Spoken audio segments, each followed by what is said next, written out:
মাশাআল্লাহ মাশাআল্লাহ, দেখেন কত কাক চলে আসছে আমার ভাত খাওয়ার জন্য। ভাত রেখেছি, কয়টা হবে একটু দেখেন, 20-25টার নিচে হবে না, 30টার কাছাকাছি হবে। দেখেন ভাত সাদা প্লেটের মধ্যে দেওয়া হয়েছে ভাত, খাওয়ার জন্য চলে আসছে অনেকগুলা কাক। দেখেন কাক, দোয়েল পাখি এগুলো আসে।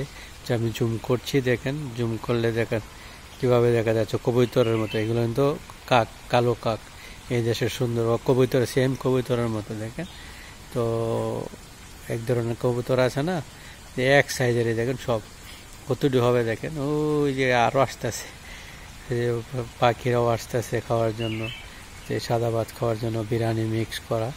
তো ওই দেখেন চলেও যাচ্ছে আমাকে দেখে, উড়ে উড়ে চলেও যাচ্ছে অনেক কাকে দেখেন।